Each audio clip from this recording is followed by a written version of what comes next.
Saya mulai ya. Bismillahirrahmanirrahim. Halo semuanya, Assalamualaikum dan selamat malam. Nah, malam-malam dingin-dingin kayak gini nih, kayaknya enaknya tuh selain ngerjain tugas gitu ya, sambil ngopi, sambil ngeteh, ataupun ngemil-ngemil sedikit kayak gitu, kayaknya lebih komplit lagi, lebih sempurna lagi kalau kita itu nontonin podcast komersial pendidikan dari kita.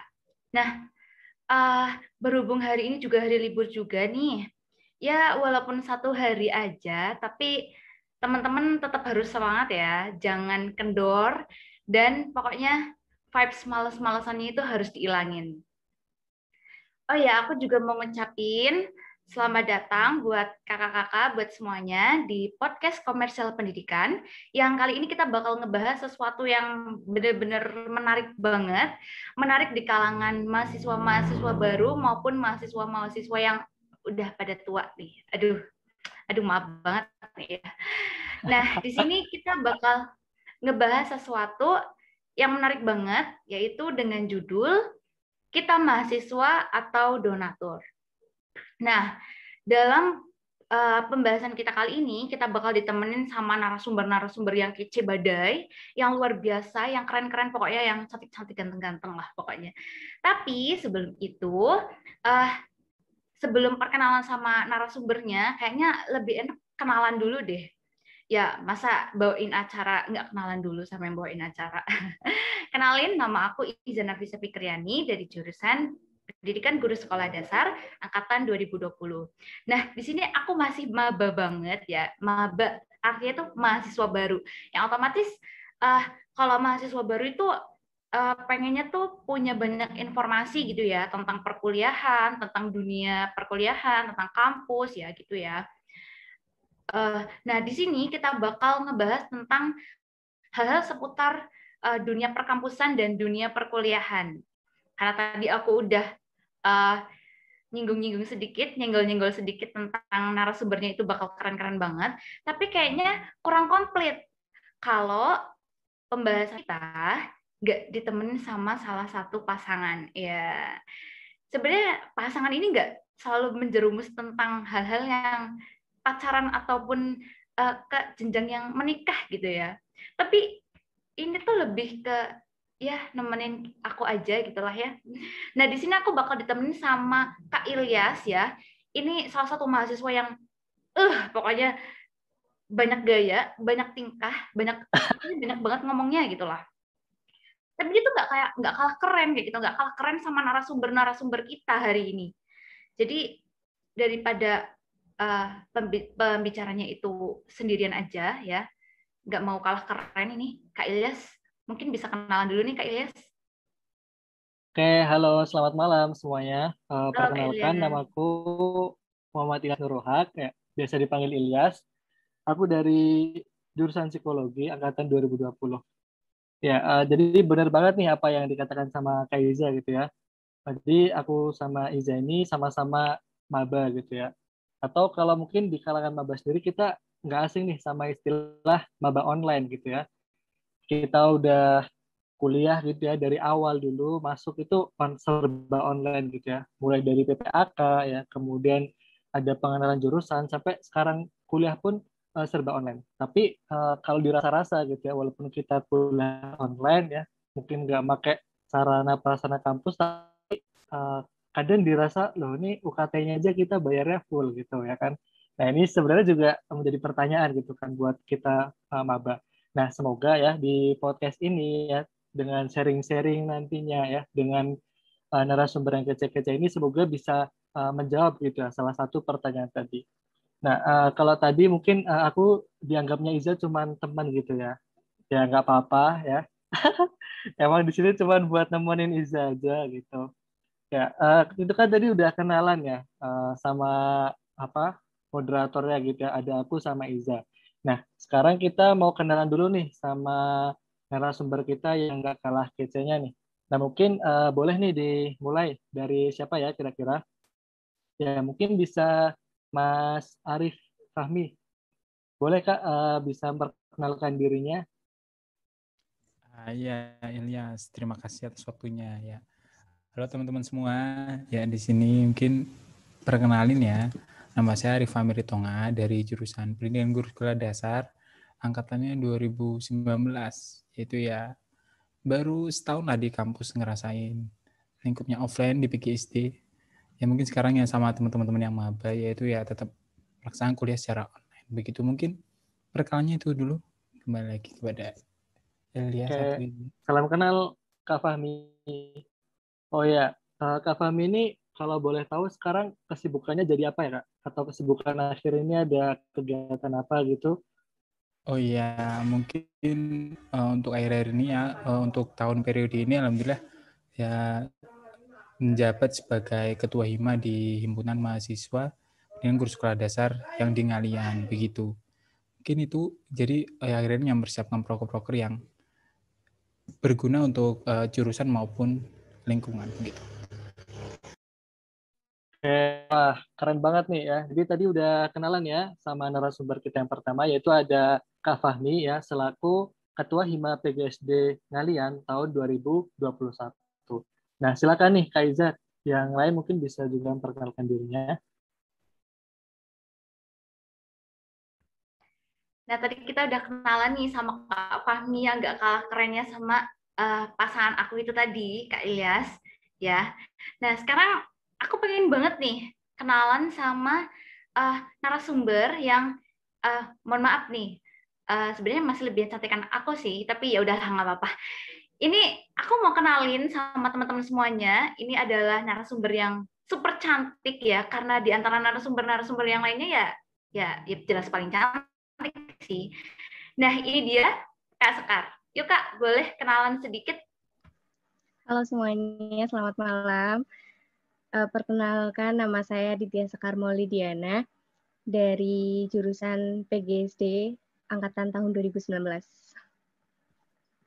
Wah, halo nih Kak Sekar. Kayaknya nggak beda jauh emang ya Kak Sekar ini dari foto profil sama aslinya tuh emang sama-sama cantik. Jadi aku tuh lama-lama insecure kayak gitu loh. Ternyata Kak Sekar itu lebih cantik aslinya kayak gitu loh. Semoga segera ketemu ya Kak ya. Oh iya, aku mau tanya nih Kak sedikit. Kak Sekar nih akhir-akhir ini sibuk apa ya Kak? Nggak lain, nggak bukan selain sibuk kuliah dan juga sibuk organisasi. Itu aja sih. Oh gitu. Pokoknya semangat terus ya buat Kak Sekar ya. Oke, aku suka banget di semangat sama Kak Sekar ini, aku suka banget sumpah ya. Soalnya Kak Sekar ini dari pertama waktu kita perkenalan gitu, Kak Sekar itu nggak jauh-jauh senyum terus senyum gitu. Senyumnya tuh manis kayak aku kayak gitu loh ya. Aduh maaf ya Kak Sekar ya, cuma bercanda ya. Terlalu pede kamu, Izzat. Aduh nggak apa-apa dong kalau pede dong. Nah, karena tadi udah kenalan sedikit nih sama Kak Sekar sama Kak Fahmi. Kira-kira kamu mau ngenalin siapa lagi nih, Yas? Ya, ini narasumber terakhir kita nih ya. Mungkin udah ditanya-tanya juga ya mungkin sama pendengar podcast atau penonton podcast. Ini siapa nih kira-kira narasumber satu lagi? Nah, ini narasumber yang satu ini mungkin bisa dibilang apa ya paling senior nih di antara kita. Nah, siapa? Nah, langsung saja boleh nih memperkenalkan dirinya Kak Arifan. Silahkan. Oke, selamat malam kawan-kawan. Selamat Assalamualaikum malam. warahmatullahi wabarakatuh. Oke, mungkin umur saya boleh tua, tapi semangat saya tetap masih muda lah. Kita masih sama-sama gitu kan. Ya walaupun akhirnya di tengah pandemi, harapannya kita tetap semangat gitu sebagai anak muda. Oke, perkenalkan nama saya Rifan. Saya asal dari Cilacap, asal Fakultas Ilmu Keolahragaan Universitas Negeri Semarang, angkatan 2018. Mungkin langsung ku jawab aja gitu kan biar nggak terlalu lama. Mungkin akan tanya Mas kesibukannya apa gitu kan, ya sama itu kesibukan saya adalah kuliah sama seperti teman-teman semua. Kemudian ya di sambil kuliah sambil kerja juga, kemudian sambil organisasi juga, ya itu sebagai latihan ini ya, latihan manajemen diri aja sih itu teman-teman. Jadi ya organisasi, bekerja, kuliah itu akan lebih menantang untuk mendewasakan diri gitu. Tuh ya, Waduh, terima keren banget nih. kasih. Oke, sama-sama Mas Rifan. Oh ya, mungkin kalau teman-teman yang belum kenal nih sama Mas Rifan. Jadi Mas Rifan ini saat ini ya menjabat sebagai Menteri Advokasi dan Kesejahteraan Mahasiswa di BMKM UNES. Wah, keren banget ya. Mungkin dari pendengar nanti ada yang penasaran nih seputar advokasi mahasiswa atau mungkin terinspirasi gitu. Nah, nanti bisa nih tanya-tanya langsung ke Mas Rifan. Nah, teman-teman semua, itu ya tadi kita sudah kenalan nih sama pembicara ya dan juga moderator pada malam hari ini. Nah, sebenarnya malam hari ini kita mau ngobrolin apa nih? Nah, malam ini ya itu kita bakal ngobrolin ya seputar isu-isu pendidikan gitu. Nah, kita sama-sama tahu ya, belum lama ini di tanggal 2 Mei ya kita memperingati yang namanya Hari Pendidikan Nasional. Nah, sebagaimana Hari Pendidikan ya, maka kita harus mencoba merefleksi gitu ya, melihat kembali bagaimana ya realita kondisi pendidikan yang ada di Indonesia ini. Apakah pendidikan Indonesia itu sudah bisa dimiliki ya, atau bisa ditempuh oleh semua orang atau hanya golongan-golongan tertentu saja? Atau barangkali pendidikan saat ini yang ada di Indonesia itu sebenarnya udah maksimal belum sih? Nah, sebenarnya kan masih banyak nih yang bisa kita angkat gitu ya, tentang pendidikan yang ada di Indonesia. Nah, tetapi mungkin di malam hari ini kita nggak bisa ngangkat semua nih teman-teman. Jadi kita fokusnya saat ini yaitu tentang bagaimana isu-isu pendidikan ya, khususnya yang ada di UNES ya khususnya, dan nanti juga tentang khususnya komersialisasi pendidikan. Itu apakah pendidikan itu mahal atau tidaknya.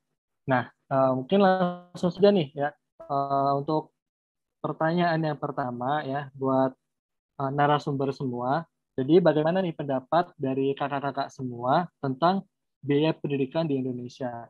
Apakah biaya pendidikan di Indonesia itu sudah dirasa pas gitu atau mungkin masih dirasa memberatkan?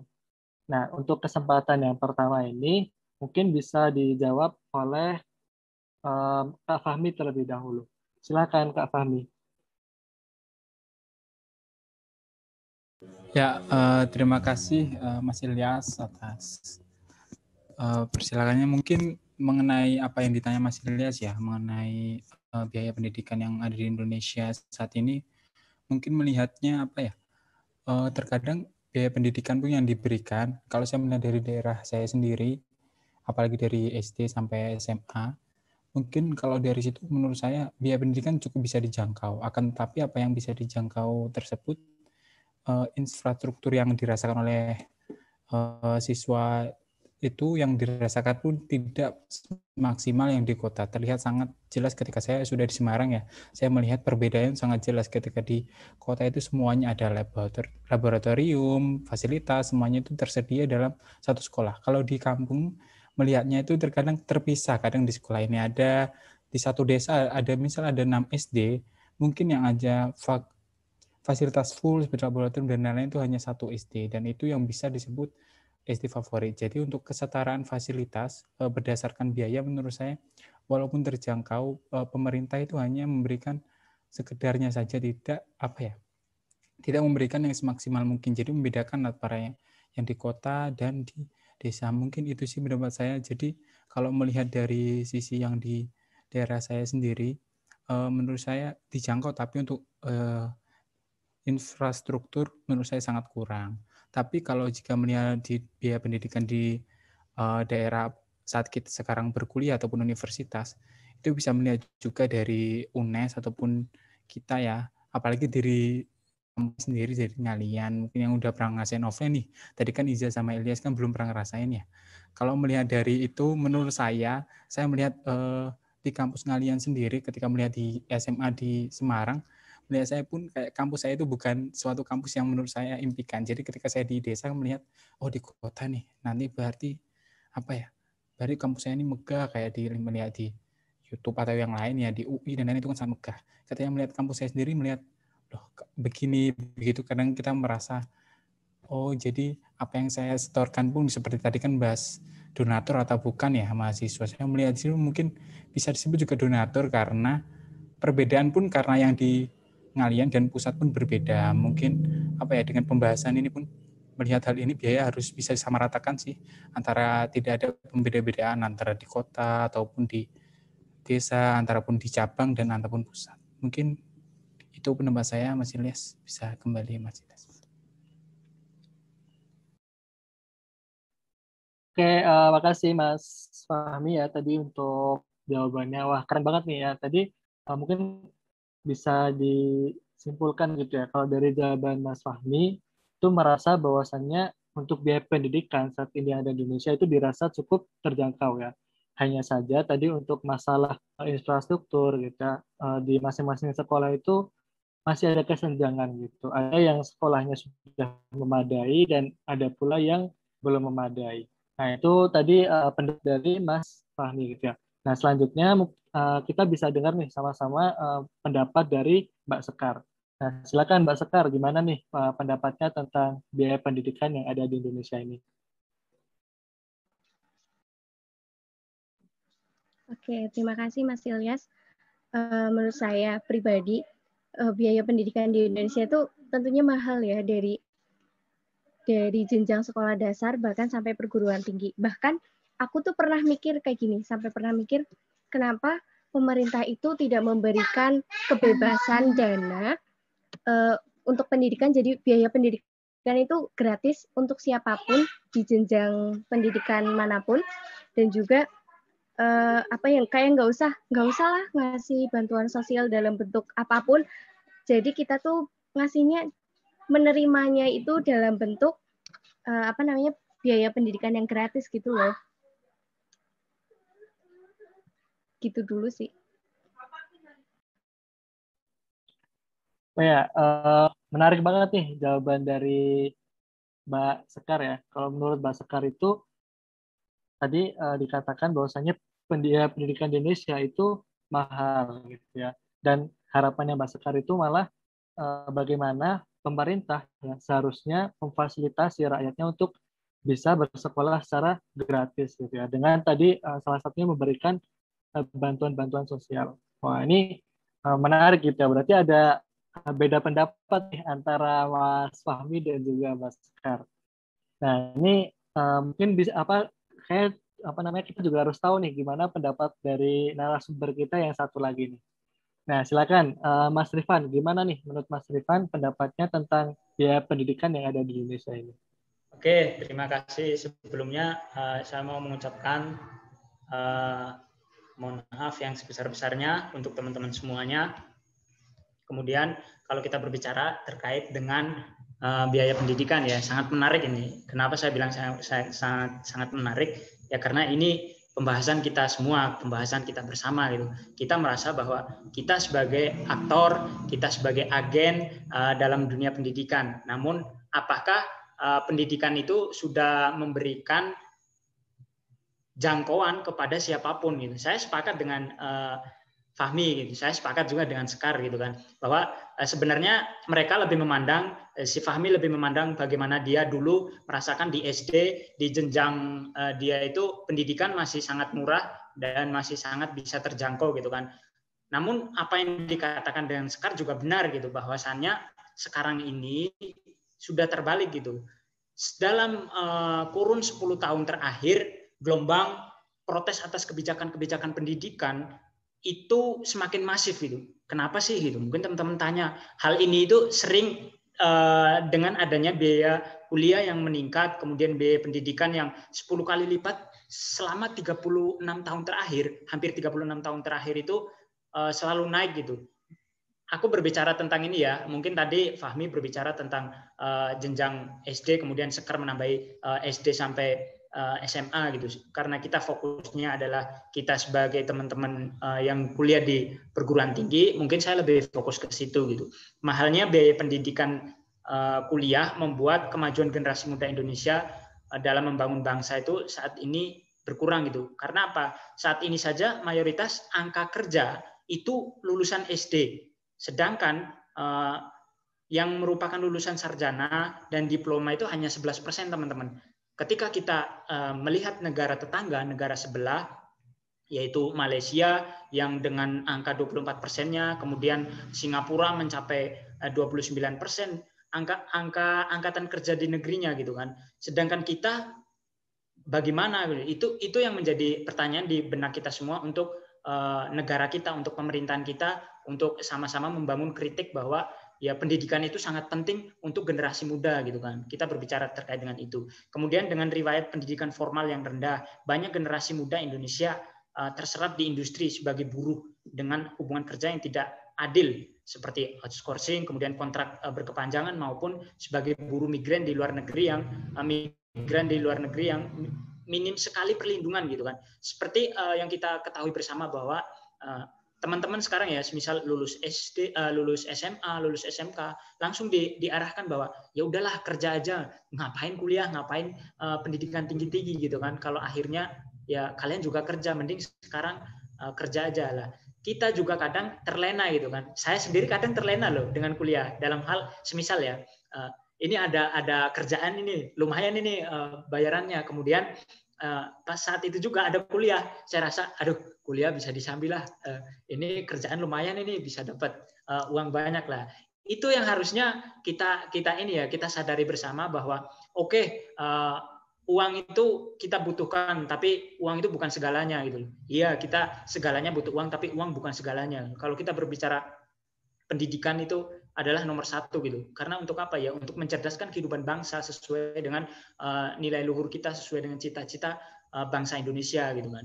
Padahal Indonesia adalah negara yang punya cita-cita yang mulia itu tadi. Kemudian termasuk dalam hal menjamin pemenuhan hak pendidikan, dan kenyataannya pendidikan diperlakukan seperti komoditas. Tadi yang ditanyakan Ilyas ini, apakah pendidikan ini komoditas ini? Apakah pendidikan ini dikomersialisasikan? Bisa aku katakan sekarang ini, keadaan sekarang ini, ya iya gitu kan.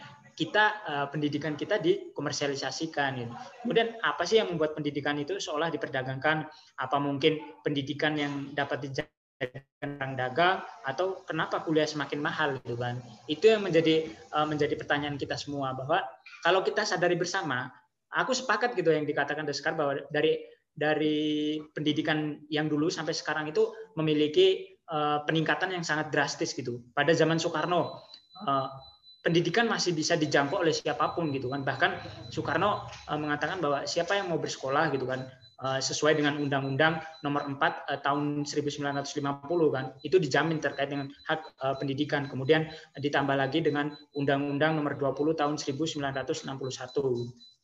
Kemudian ketika Soekarno lengser, timbullah Soeharto, kepemimpinan Soeharto. Beliau juga menerbitkan Undang-Undang Nomor 2 tahun 89 gitu. Sebenarnya ada tumpang tindih terkait dengan artian undang-undang ini gitu. Karena apa? Pada zaman Soekarno itu biaya bisa diakses oleh siapapun.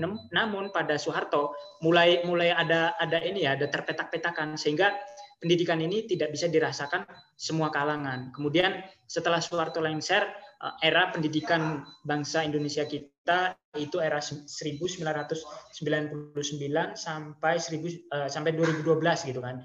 Itu pendidikan juga udah mahal sebenarnya. Namun dibungkus dengan kata uang pangkal, kemudian uang gedung gitu kan. Kemudian saat ini 2013, setelah 2012, 2013 itu lumayan gitu. Terbitlah era UKT gitu kan.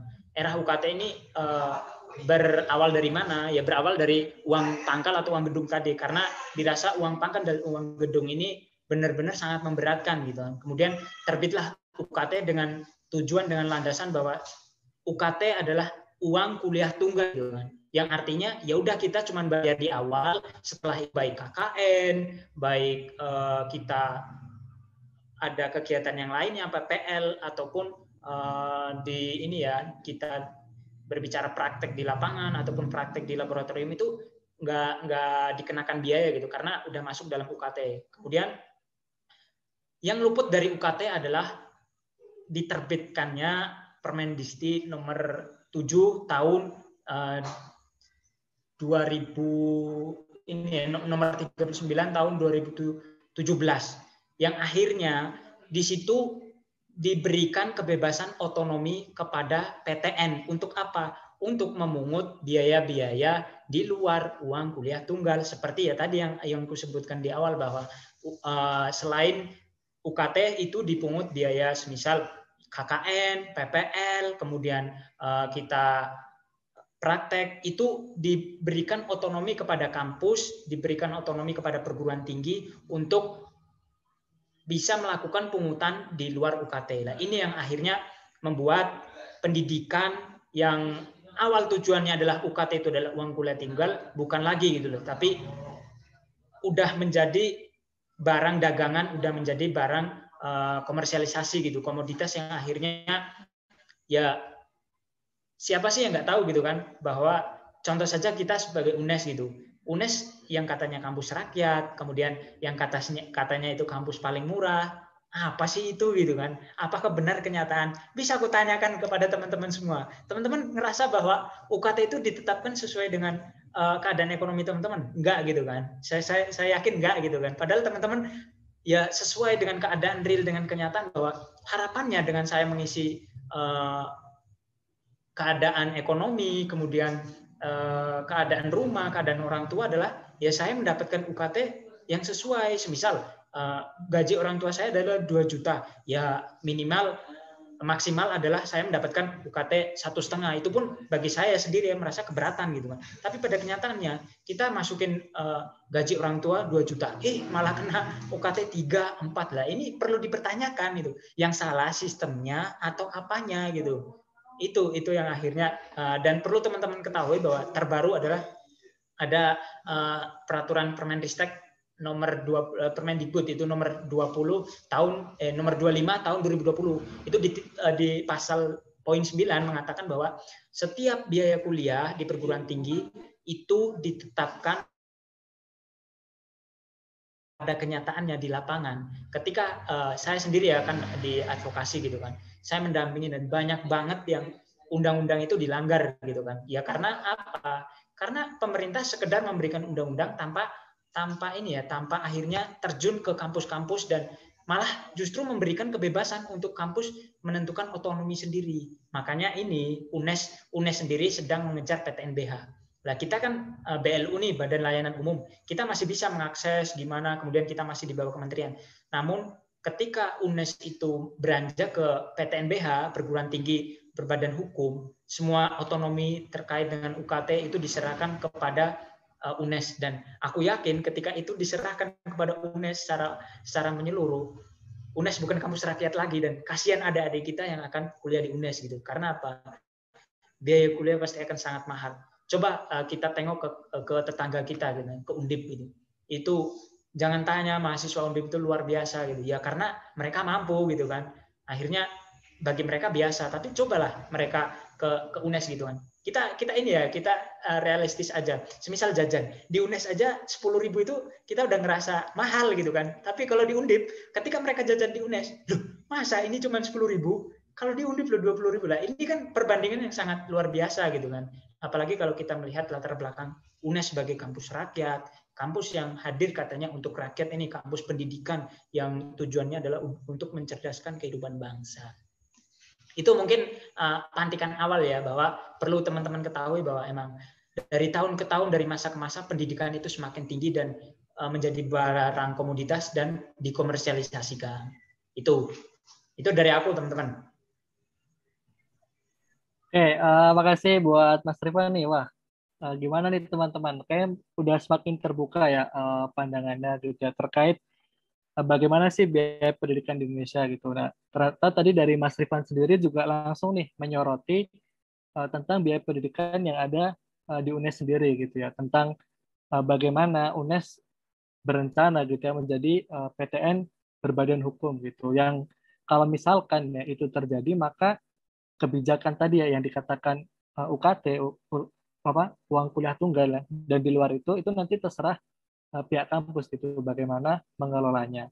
Nah tentu tadi juga dikatakan bahwasannya UNES itu dikenal sebagai kampus rakyat gitu ya. Kampus rakyat berarti ya harusnya secara biaya pendidikan pun harusnya merakyat seperti itu. Nah tetapi ternyata ya tadi balik ya, kampus yang seharusnya itu memfasilitasi gitu ya bagi siapa saja untuk dapat berkuliah, akhirnya membuat orang-orang yang tadinya ingin kuliah memilih ya udahlah kerja aja gitu, kuliah tuh mahal gitu. Nah mungkin seperti itu ya tadi dari Mas Rifan. Nah teman-teman semua tadi udah tahu kan untuk secara biaya pendidikan gitu yang ada di UNES ya, kemudian secara di Indonesia sendiri. Nah, sekarang mungkin pertanyaannya spesial nih buat kakak-kakak ketua Hima nih. Kan ada dua nih. Ada negara Tegal gitu ya. Negara bagian Tegal dan negara bagian Ngalian gitu ya. Terbagi jadi dua nih PGSD nih. Nah, itu gimana nih kakak-kakak kalau misalkan biaya pendidikan nih yang ada di PGSD Tegal ataupun di PGSD Ngalian tuh sama atau berbeda sih? Nah, silakan. Mungkin tadi kalau dari Mas Fahmi dulu, bisa dari Mbak Sekar. Silakan, Mbak. Oke. Kalau misalnya soal biaya di jurusan, menurutku semuanya sama. Masih mahal juga, masih dalam kategori mahal. Karena kalau misalnya dihitung-hitung, teman-teman percaya nggak sih kalau misalnya mahasiswa di PGSD Tegal itu UKT-nya lebih dari 4.200.000 naik. Bahkan yang dapat 3 juta ke bawah itu jarang banget. Dan Itu beneran, Mbak? Di dan angkatan melihat 2019 itu? dari angkatan, bahkan dari angkatan sebelumnya juga jarang banget yang di bawah dari 4 juta. Pasti rata-rata 4, 5, bahkan ada yang 7. Nah, pasti teman-teman semuanya bakalan kaget kalau misalnya melihat UKT, kalau misalnya dengar UKT-nya mahal, pasti kan kondisi sarana dan prasarananya itu bagus. Menjamin. Coba kalau misalnya lihat, pasti teman-teman bakalan ngerasa kasihan, bahkan ngerasa, loh ini kampus bukan sih? Loh ini kampusnya UNES? Loh, pasti bakalan gitu. Karena ya apa yang kita kasih itu nggak sesuai sama apa yang kita dapat. Dan kalau misalnya untuk biaya keseluruhan sih, ya mahal lah, apalagi fasilitas sarana prasarananya nggak sesuai sama apa yang kita kasih gitu. Mungkin itu dulu. Oke, aku mau tanya nih, Mbak Sekar. Itu kan tadi ada perbedaan tuh ya untuk biaya pendidikan. Jadi dikatakan, wah ternyata rata-rata ya itu UKT-nya 3, 4 gitu ya, atau malah ada yang sampai 7. Nah, itu apa sih Kak kok bisa beda-beda kayak gitu untuk UKT-nya? Seperti yang sudah disampaikan Mas Rifan tadi, nggak tahu kenapa ya, saya juga kebingungan sama UNES, kenapa kalau misalnya kita menambahkan uang gaji di dalam data pokok dulu pas waktu awal-awal, loh kenapa misal gajinya itu sedikit, kenapa malah UKT-nya jadi tinggi. Terus kalau misalnya waktu itu tuh, ini pengalaman aku pribadi, kan waktu itu aku memasukkan biaya apa gitu, ada utang apa ya. Nah itu tuh malah jadi UKT-nya nambah tinggi. Aku juga heran, nggak tahu kenapa. Kalau misalnya kita tuh udah mengadu, terus habis itu dibantu sama teman-teman advok, bahkan sedikit banget loh yang bisa turun UKT-nya. Oh ya, itu kayak sama sih Kak. Waktu itu aku ngisi data pokok juga ya. Itu apa namanya? Di situ ada utang juga gitu kan. Terus disuruh dimasukin. Nah, habis itu aku penasaran gitu kan, kenapa waktu itu kebetulan ya aku di psikologi itu UKT-nya juga kena lumayan tinggi gitu. Nah, terus waktu itu penasaran aku cari gitu, gimana sih teori ekonomi kok utang itu bikin, mungkin ada kaitannya gitu ya, kenapa bisa jadi tinggi. Nah, ternyata tuh utang itu dianggapnya sebagai investasi gitu, investasi bergerak gitu. Nah, mungkin itu sih Kak sebenarnya. Iya sih. Padahal waktu itu aku ini kan ya, karena menurutku keluarga aku nggak punya hutang, jadi cuma naruh di situ tuh 50.000, tapi malah UKT-nya dapet tinggi. Waduh, oke oke. Makasih nih Mbak Sekar. Ada lagi nggak nih Kak untuk yang bisa disampaikan nih ke teman-teman terkait tadi biaya di jurusan, khususnya di PGSD Tegal ya. Cukup atau bagaimana? Mungkin nanti ditambah sama Mas Fahmi. Oh ya, oke boleh. Oke, boleh nih Mas Fahmi, Kak Fahmi, silakan. Gimana kalau di PGSD Ngalian sendiri? Ya, terima kasih Mas Ilyas. Mungkin langsung aja ya melihat apa yang disampaikan Mbak Sekar ya nggak beda jauh lah sama yang di Ngalian. Karena mungkin dulu pun mungkin pas pengisian data pokok kan karena jurusan pendidikan guru sekolah dasar ya semua mungkin disamain ya PGSD dari PGSD. Dan yang disampaikan Mbak Sekar itu benar banget, mungkin sama saja yang di Ngalian, kisarannya mungkin lebih dari 4 juta ke atas. Karena apa ya, juga yang anehnya gini, melihat kan Fakultas Ilmu Pendidikan itu memiliki beberapa jurusan ya, dan PG ini termasuk mahasiswa yang paling banyak setiap tahunnya yang lolos, dan begitu pun pasti paling banyak mabanya. Dan mungkin melihat sekarang pun mahasiswa mungkin paling banyak dari setiap angkatan mungkin.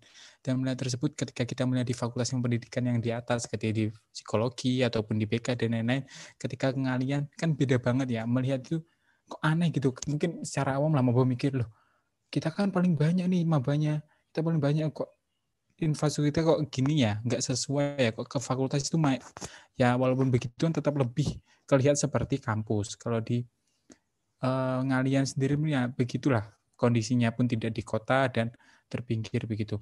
Seperti menanggapi apa yang hal yang tidak sesuai. Mungkin yang aneh begini, ada salah satu teman saya begitu UKT-nya itu ada sampai 5,750 dan ternyata ada dia itu bukan PNS tapi cuma petani. Dan setelah itu ada yang PNS dia malah cuma 5,3 juta. Itu hal yang sangat gimana ya? Ini membingungkan sekali. Ini cara perhitungannya bagaimana? Setelah saya menanyakan teman saya, mereka tidak mengisinya sesuai keadaan dan tidak melebih-lebihkan, tidak mengurang-urangi.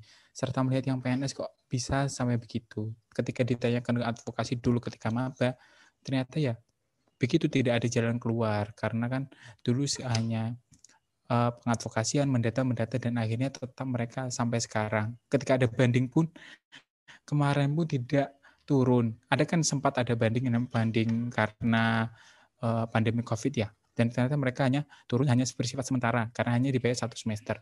Mungkin itu sih hal-hal yang sangat bingungkan dari sistem UNES ini, menilainya dari sisi mana. Ketika kita sudah merubahnya pun tetap saja mendapatkan yang lebih besar dan tidak sesuai kemampuan. Dan kadang mungkin ada sih teman saya yang udah tidak melanjutkan kuliah karena biaya pendidikannya UKT-nya besar, itu ada banyak. Karena kita kan bisa melihat sih kadang ada NIM kita kok ini kosong, kemana orangnya, dari situlah. Mungkin itu sih kalau biaya pendidikan potret dari PGSI sendiri menurut saya sangat besar, melihatnya dari jumlah mahasiswa yang mendaftar pun banyak dan yang diterima, melihat infrastruktur dan fasilitas yang diberikan menurut saya tidak sesuai lah yang diberikan dari pihak keuangan di UNES ataupun yang mengelola keuangan di UNES. Begitu sih. Mungkin saya itu dulu, Ilyas.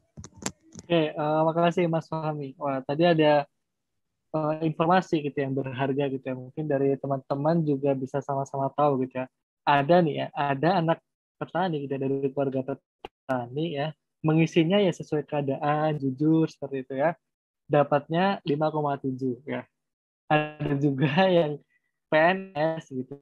Mungkin secara apa ya, finansial pun mungkin lebih mampu gitu ya. Jelas ya, jelas. Tetapi ternyata UKT-nya itu 5,3 gitu. Dan juga disampaikan gitu ya, ternyata selama ini ya yang dirasakan itu dengan UKT yang sudah dibayarkan, ternyata belum ya pemenuhan seperti fasilitas-fasilitas di kampus itu masih dirasa sangat kurang gitu. Nah, ini harusnya semoga bisa menjadi catatan gitu ya bagi kita bersama, dan semoga dari apa yang disampaikan gitu ya tadi, bagaimana sih potret biaya pendidikan ya di jurusan PGSD Tegal ya, kemudian di PGSD Ngalian ya, semoga itu bisa membuka hati, membuka pikiran pihak kampus ya untuk terus melakukan perbaikan ya. Itu kan kasihan sekali gitu ya, karena masalah biaya akhirnya harus putus sekolah gitu. Oke, gimana nih Kaiza? Kayak dari tadi Ilyas terus nih, mungkin Kaiza udah pengen ngomong gitu kan sebenarnya. Nah ini gimana nih, tadi yang bawa itu Kak Ilyas mulu, kayaknya nggak ada kesempatan gitu ya buat saya buat ngobrol-ngobrol gitu sama narasumber-narasumber yang kece kayak gitu. Gimana nih ya, kok saya nggak dikasih kesempatan sih ya? Aku udah ngasih kode-kode padahal loh. Kamunya nggak peka sih.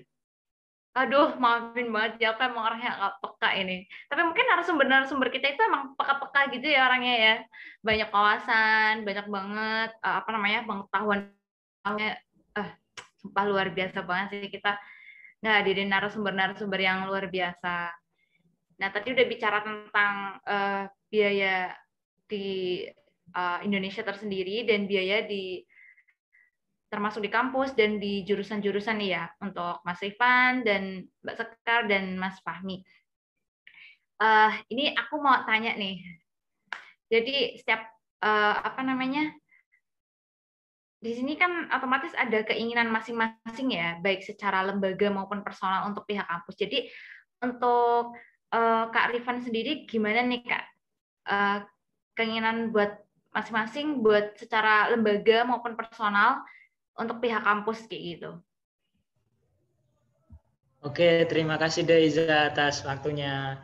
Kalau keinginan kita sebagai mahasiswa, kita sebagai generasi penerus bangsa ini jelas gitu bahwa pendidikan tinggi jangan sampai angka partisipasi untuk membangun negara ini itu rendah gitu. Itu yang pertama. Kemudian jelaslah bahwa pendidikan itu adalah salah satu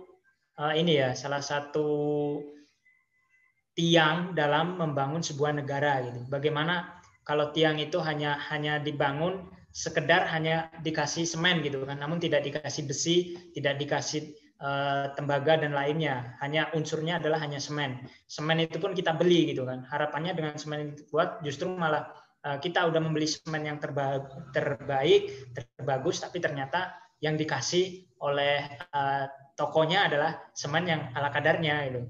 Padahal kita mengharapkan itu semen itu untuk membangun sebuah rumah deh ya.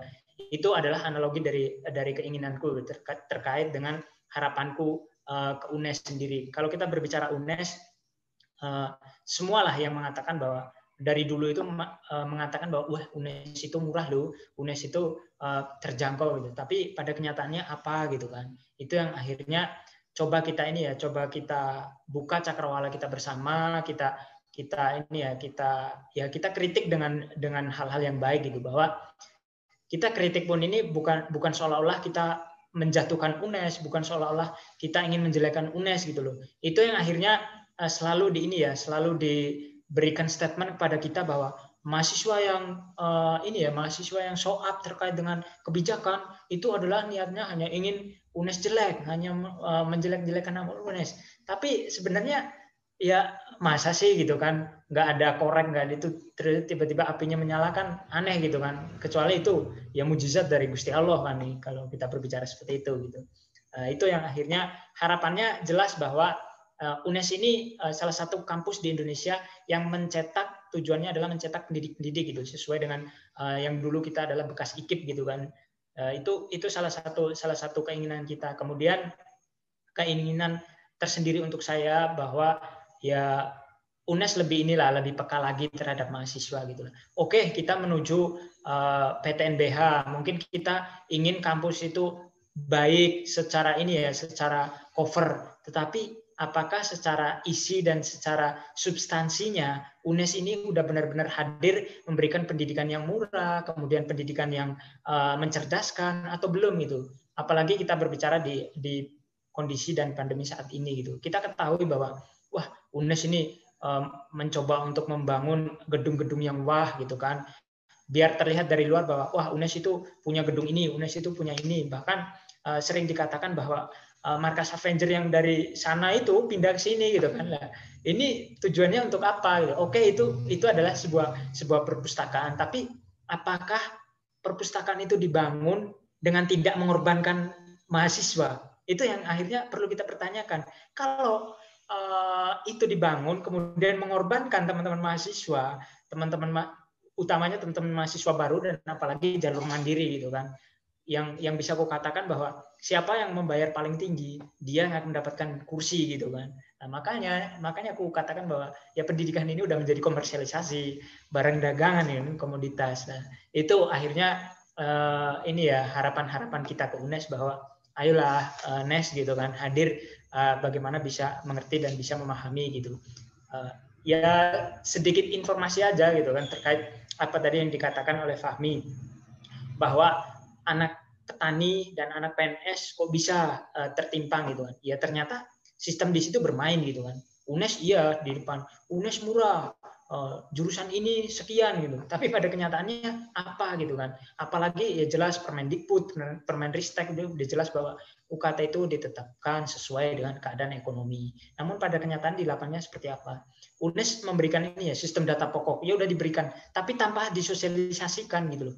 Aku dulu juga sama apa yang dirasakan Sekar gitu, bahwa sampai aku berpikiran gini, ya ini mungkin kesalahanku pribadi juga gitu kan, bahwa oke lah, ibuku nggak punya hutang nih, tapi aku adain hutang 10 juta, wah akhirnya aku dikenakan UKT yang ya seharusnya aku mendapatkan bidik misi gitu kan, karena hidup masih menumpang, aku masih belum punya rumah, dan rumah yang kutumpangin pun itu masih belum layak gitu kan. Namun karena ada itu ya, karena ada utang itu yang ya siapa sih yang ibaratnya kita lulus SMA masih polos nih, nggak tahu dunia perkuliahan seperti apa, ngisi data pokok ya udah kita ngisi aja, tapi ternyata ada item-item yang coba dipermainkan oleh sistem gitu.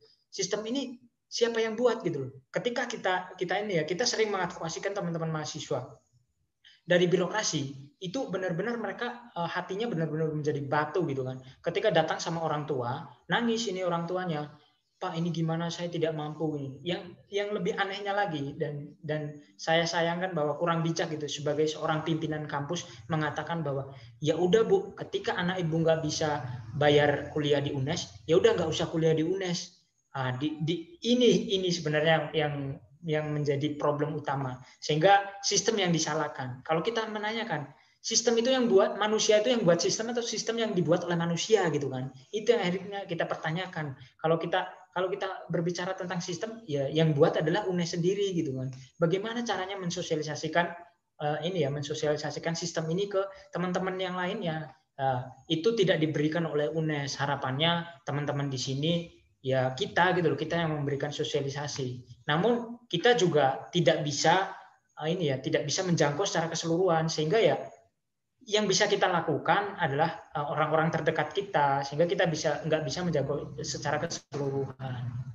Mungkin itu gitu harapan-harapan ke UNES ya, bahwa ya Nes sebenarnya namamu itu baik loh di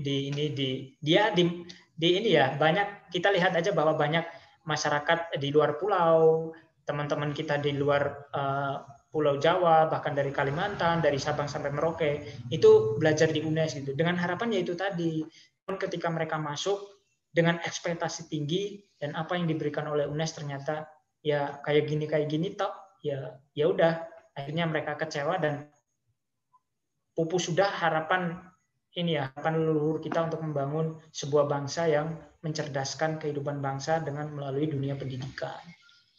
Itu sih sedikit kurang lebihnya gitu kan. Mungkin bisa nih ditambah sama Fahmi, ditambah sama Sekar gitu kan. Biar jangan cuma satu aja. Ya kita di sini diskusi nyantai gitu kan, bertukar pikiran. Karena menurut aku gini ya, lawan terbaik adalah teman diskusimu. Jadi kita diskusi, namun setelah itu kita buka pikiran, kita buka cakrawala, kita coba buka dari sudut pandang orang lain gitu kan.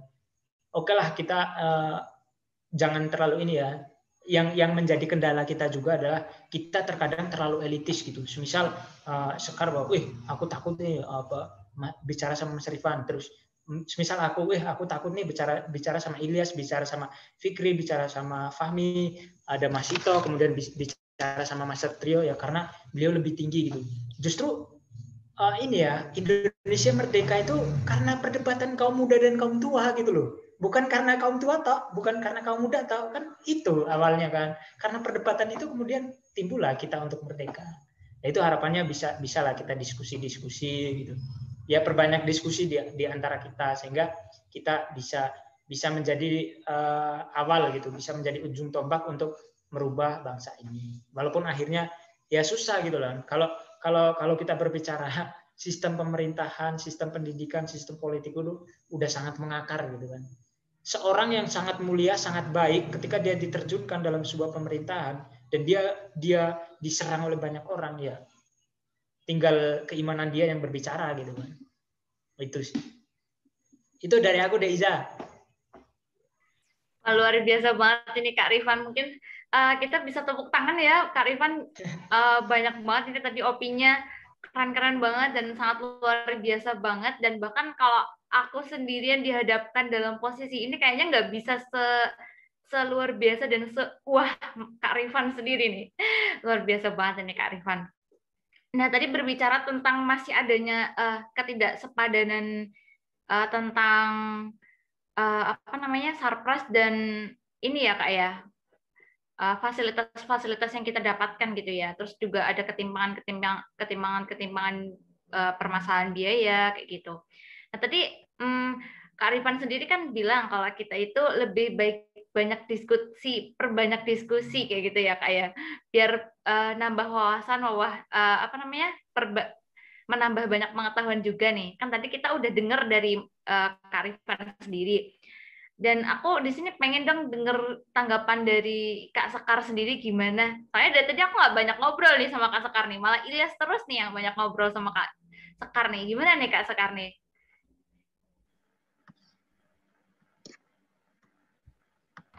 Menurut Kak Sekar sendiri, keinginan baik secara lembaga maupun personal untuk pihak kampus, menurut Kak Sekar sendiri gimana nih Kak? Oke, makasih Za. Kalau misalnya keinginan tentunya banyak banget keinginan yang pengen aku luapin, cuma beberapa aja kali ya, karena kan nggak semua keinginan juga dikabulin, nanti takutnya jatuh sakit.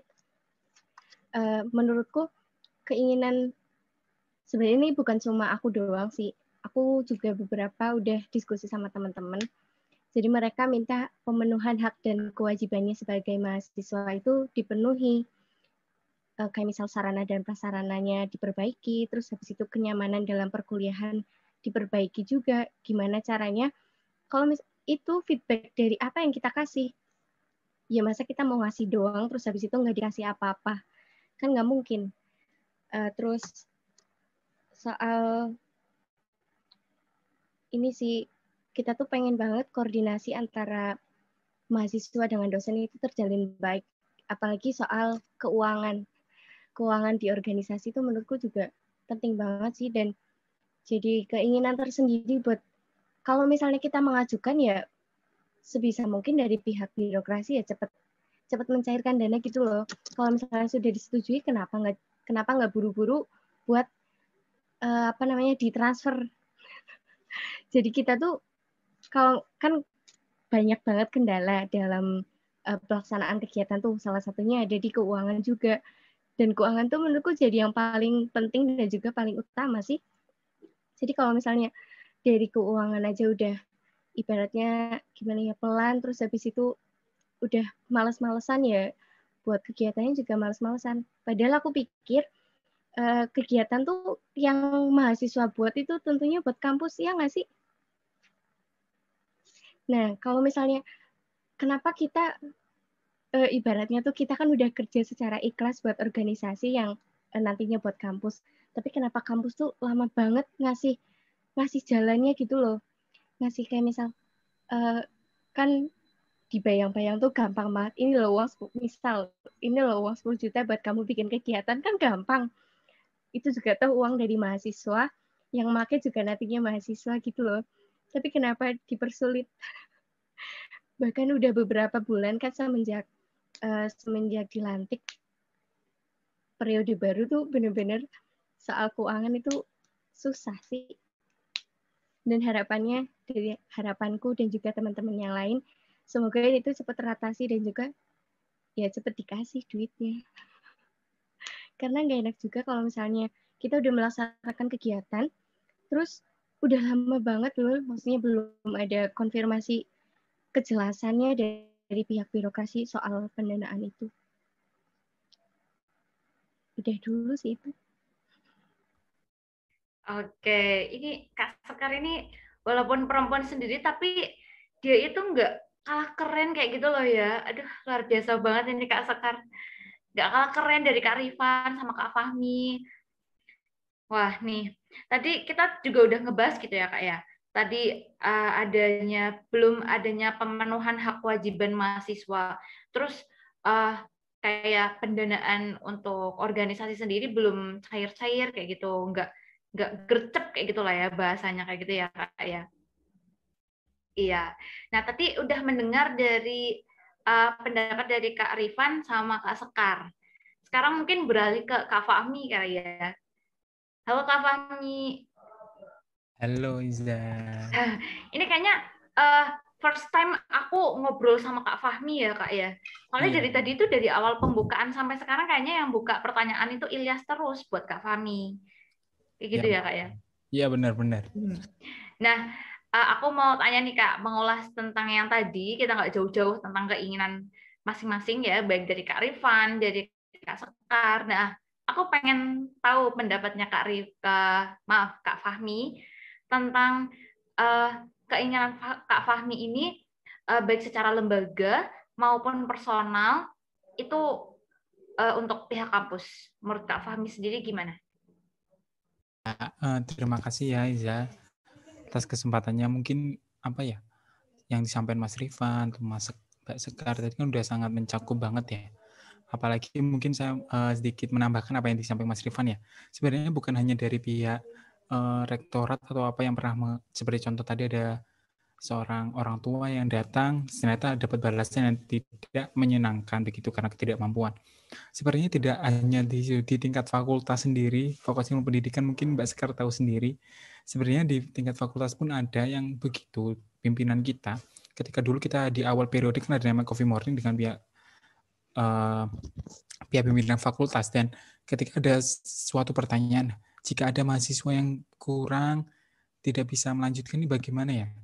Ternyata apa yang dijawab oleh pimpinan fakultas kita pun tidak begitu mengenakan juga. Mereka menyarankan hanya, lah mana dong, usaha dong kalian harus menjual ini dong, relakan apa yang Anda miliki itu untuk anak Anda. Menurut saya jawaban seperti itu bukan, untung saja itu masih dalam tahap diskusi ya, tidak secara langsung. Mungkin jika secara langsung mungkin karena orang tua pun mungkin sebelum dikatakan begitu mungkin sudah banyak mengorbankan segalanya untuk anaknya untuk berkuliah begitu. Mungkin itu sih, ternyata dari pemikiran dari tingkat pimpinan kita sampai ke tinggi lagi ke universitas ternyata hampir sama begitu. Entah apa itu memang disusun atau bagaimana, sepertinya itu hal yang tidak baik yang disampaikan, apalagi ketika seorang mendapatkan kesusahan tetapi mendapat balasan yang lebih susah lagi, pasti itu kan akan membekas bagi orang tua dan lain-lain. Mungkin apalagi ya yang kami rasakan ya, yang diinginkan adalah seringnya tuntutan dari pihak kampus ataupun pimpinan yang apalagi mungkin kayak saya Mbak Sekar seringnya menuntut kayak mana nih prestasinya, mana nih ini lonjakan rekor dan lain-lain dari pihak kampus. Mereka sering menuntut akan tapi tidak ada bimbingan, apalagi ketika itu tadi contohnya kegiatan kemahasiswaan pencairan dananya susah, tapi kita tetap bayar UKT secara tepat waktu. Begitu itu kan hal yang gimana ya? Rancu dan tidak sejalan dengan apa yang diinginkan Fakultas Ilmu Pendidikan ingin menjadi nomor 1 di Universitas Negeri Semarang. Tetapi apa yang diberikan ketika mahasiswa ingin membantu tidak diberikan dengan segera. Begitulah, itu hal-hal yang gimana ya? Tidak sejalan. Dan apalagi ya mungkin infrastruktur ya udah kita ketahui dari lama, seperti isu yang sering dipindahkan dan lain-lain. Sebenarnya PGSD ini mungkin isunya dikembang-kembangkan terus, mungkin lebih untuk memperkenalkan lagi untuk mahasiswa baru, mungkin begitu ya pikirannya, tapi tidak ada yang diperbaiki. Mungkin itu sih harapannya, lembaga tidak hanya meminta dan meminta tapi tidak memberikan apa-apa untuk kitanya, apalagi kita sebagai pelaku organisasi yang sering dituntut. Mungkin itu sih Iza, mungkin semoga apalagi nanti lembaga mendengarkan ini ya, mungkin mereka dapat terketuk hatinya dan dapat merubah sistem yang mereka buat yang ternyata itu mahasiswa yang kesusahan toh, ternyata di fakultas malah mereka hanya memikirkan cepat, tapi kami yang sebagai mahasiswa tidak mendapatkan apa-apa merasa terbebani terus. Gitu mungkin. Saya kembali ke Iza. Wah, terima kasih banget nih Kak Fahmi.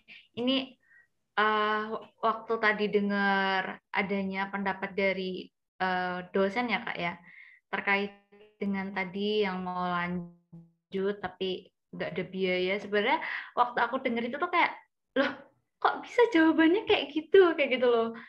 Bukannya memberikan keringanan atau hal yang lainnya, malah ini jual kayak kurang, ya gimana ya, Kak ya, kayak kurang masuk akal aja gitu loh. Bukannya memberikan keringanan atau mungkin ada bantuan beasiswa dan yang lain sebagainya kayak gitu.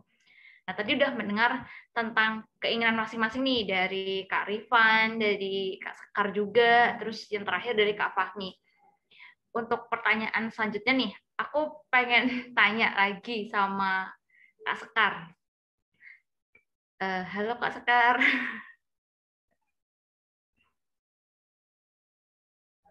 Nah, aku pengen tanya nih sama Kak Sekar. Untuk planning ke depannya nih Kak, baik secara lembaga maupun personal untuk menghadapi masalah yang ada.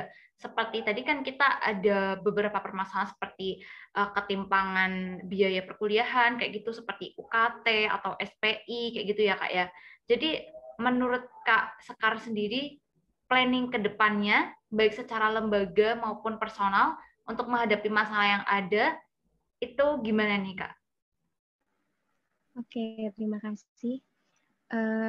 Kalau misalnya melihat, kalau saya punya kiat-kiat sih, aku nggak bisa banyak selain doain dan juga usaha sebisanya aku. Karena kalau misalnya bantu uang pun, ya aku belum bisa karena aku pun masih sama-sama minta sama orang tua. Dan kalau misalnya untuk teman-teman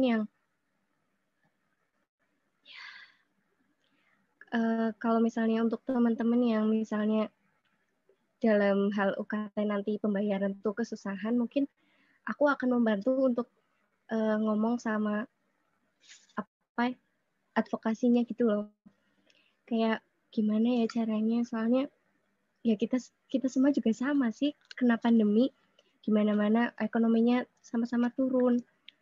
Dan mungkin cuma bisa berharap semoga dari pihak kampus dapat meringankan, nggak cuma beberapa pihak aja sih, tapi semuanya dibantu secara rata. Dan kalaupun boleh cerita ya, kan kita kan dibantu juga sama kuota, tapi ternyata nggak semua mahasiswa juga nerima kuota.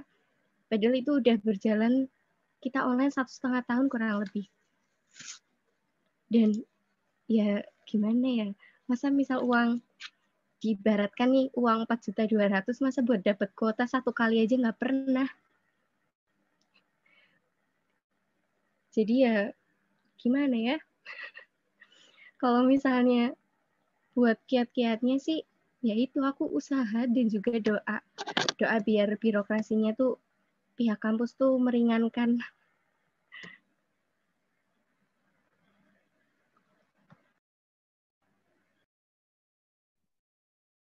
Oke, jadi tadi ada harapan, ada planning ya Kak dari Kak Sekar sendiri, kalau kepenginnya tuh semoga aja pihak kampus bisa kasih keringanan kayak gitu ya Kak ya. Ada lagi Kak yang mau disampaikan? Cukup. Cukup. Tadi udah mendengar opini dari Kak Sekar tentang planning nih. Lanjutnya mungkin ke Kak Rifan kali ya Kak Rifan. Gimana nih Kak Rifan nih? Terkait planning ke depannya, baik secara lembaga maupun personal, untuk menghadapi masalah yang ada seperti tadi kayak UKT, SPI, kayak gitu Mas. Oke, makasih Deiza waktunya dan kesempatannya. Kalau kita berbicara kiat-kiat ke depan, apa sih yang kita lakukan gitu kan? Kita sebenarnya ini kita sepakat nggak sih bahwa UKT kemudian biaya pendidikan tinggi itu mahal atau enggak gitu. Kalau kita sepakat, ya udah berarti kita berjuang bareng-bareng gitu. Karena pada intinya ini ya, mahasiswa takut pada dosen, dosen takut kepada ini ya, pada rektor gitu kan. Rektor takut kepada menteri, menteri takut kepada presiden, presiden takut kepada mahasiswa gitu kan. Kalau kita melihat telisik lagi kepada tahun 98 gitu kan, bahwa yang merubah wajah Indonesia itu siapa ya? Mahasiswa gitu kan, mahasiswa bisa lah. Sebenarnya kalau kita mau mensatukan tujuan bahwa ini adalah permasalahan bersama, kemudian ini itu menjadi isu yang benar-benar menjadi isu kita bersama, karena kita ketahui bersama gitu. Kita adalah pelaku-pelaku organisasi. Kalau kita berbicara tentang isu yang lain-lainnya, mungkin respon dari teman-teman mahasiswa yang di luar sana kurang gitu. Tapi ketika kita berbicara tentang UKT, SPI, pokoknya yang berhubungan dengan mereka langsung terkait dengan uang, apalagi terkait dengan UKT, itu mereka sangat excited gitu untuk support mereka, baik itu support semangat, baik itu support turun dalam lapangan lah. Sebenarnya bagaimana sih akhirnya kita bisa membungkus ini gitu kan? Bagaimana sih akhirnya kita bisa membuat lingkaran-lingkaran ini itu tetap menyala gitu? Karena tataran kita berbicara advokasi itu bukan lagi advokasi diri, bukan lagi advokasi kelas, tapi kita bukan lagi advokasi kasus, tapi kita berbicara advokasi kelas gitu. Advokasi kelas itu ya kita mengadvokasikan untuk merubah sebuah kebijakan gitu loh. Bukan lagi untuk merubah sebuah ini ya, bukan lagi harapannya, kegiatan kita adalah bukan lagi kita datang ke birokrasi, kemudian kita bawa mahasiswa satu, kemudian besoknya bawa satu lagi, bukan kasus per kasus. Tapi harapannya adalah, oke, kebijakan turun berlaku untuk semuanya, clear gitu kan. Akhirnya upaya-upaya yang kita lakukan adalah bagaimana kita bisa melakukan advokasi kelas gitu kan. Ya dengan cara adalah kita membentuk lingkaran inti, kemudian kita mengidentifikasi permasalahannya di mana, siapa yang melakukan masalah ini terdapat di mana gitu. Apakah masalah ini terdapat di jurusan atau fakultas atau universitas, atau masalah ini terjadi di pemerintahan ataupun di kementerian, Kemendikbud ataupun Kemenristek gitu yang berhubungan dengan pendidikan.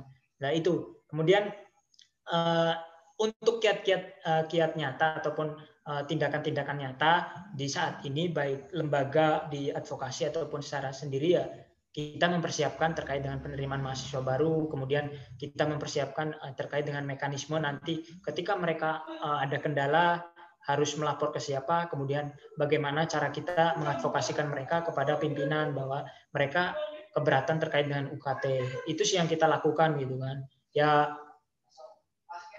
kita melakukan dengan tindakan nyata, kemudian ya saya sepakat juga dengan Sekar gitu kan, yang bisa membolak-balikan hati seseorang adalah Tuhan, adalah Allah Subhanahu wa taala ya. Kita berdoa untuk semoga mereka dibukakan kebekuan hati mereka, kemudian dipadangkan cara pandang mereka, kemudian dicemerlangkan cara berpikir para pimpinan bahwa ya ini loh, kalian menginginkan kampus Universitas Negeri Semarang yang mendunia, yang internasional, yang tetek bengek dan lain sebagainya, tapi kesejahteraan masyarakat di dalamnya apakah udah sejahtera gitu kan? Itu yang akhirnya perlu kita pertanyakan. Ya kalau kiat-kiat ya itu tadi sih, harapannya kita bisa melakukan advokasi kelas dengan cara kita membentuk lingkaran, kemudian ya diskusi seperti ini gitu loh. Makanya saya excited gitu ketika diajak untuk diskusi seperti ini ya, karena kita bisa saling bertukar pikiran, dan dari sini Ilyas punya teman, Iza punya teman, Mas Satrio punya teman, Fahmi punya teman, ya akan memberikan informasi bahwa kalian tahu nggak sih ternyata UNES itu sepelik ini loh, ternyata pendidikan kita itu serumit ini. Nah itu adalah salah satu salah satu alam yang tidak kita sadari, bahwa ternyata dengan kita berbicara itu ya kita sedang membentuk pola pikir yang kritis, kemudian cara kita mengkritik sebuah kampus gitu kan. Cuman akhirnya yang menjadi kendala adalah ya represivitas gitu ya, baik dari dosen yang ancamannya dengan kamu jangan itu nanti nilai ini, kamu jangan ini nanti saya DO. Nah itu yang akhirnya menjadi menjadi problem dan permasalahan kita. Itu yang kita hadapi. Kemudian dari diri kita juga kadang terlalu elitis, kemudian terlalu ego, terlalu nggak mau berbaur dan nggak mau berbagi satu sama lain gitu kan.